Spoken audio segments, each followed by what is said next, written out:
dhammaan qodobada labadan sharci ku jira waxa laga soo minguuriyay sharciga argagixisada kan waxa weeye mid muxuu ahay maaliyadda dadka muxuu ahay gacan saarka nimanka lagu muxuu ahay lagu cunaqabataynaay kan waxa weeye falkii iyo siday wax u inqaabi lahayd hay'adda labadaba waxa laga soo minguuriyay sharciga la dagaalanka argagixisada oo baarlamaanka mari waayay taas micnaheedu marka xildhibaanada shabaab ku leeyihiin ha waxbay ku leeyihiin ha hay maxaa yeelay waxay ugu yeeranayaan nidaamka qabaliga argagixisada qabiilkaaga yaa ku jira sooma hay ya argagixisada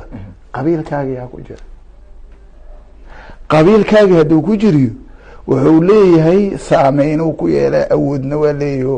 waana rayi dadku waa baqaya arrimaha jira marka waxaa waaye mar walba waxaa jira soomadan arag dawladda hadda marka ay baarlamaanka marka uu hadlaayo walan wax kama dheeha karti ya maxaa laga arki karaa waxaa laga dheeha karaa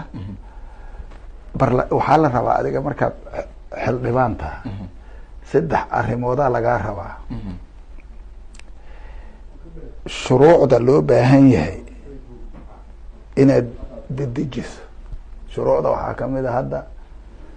sharciga amniga ma taabaayaan lagu leexamaayo lagu leexamaa weligiisba u iska yaala waagaan anigu waataa joogi jira waa la diiday sharciga oo amniga lagu sugi lahaay kan argagixisada macnaha ha kan argagixisada anoo iqabaaha u leeyahay ya sharciga argagixisada soo argagixisadan horta in sharci inta loo helo lagu wajaha sooma ya waa la diiday taasaa kuugu daliila meel kale u aadi mayo maxaa sharciga argagixisada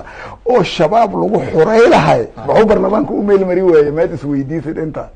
halahaan bis adiga maad isweydiisid amaad baarlamaanka weydiisid maxaad u haysatiin ilaa mar horaa laydin keenay marka wakiilada hadda shabaabku ay leeyihiin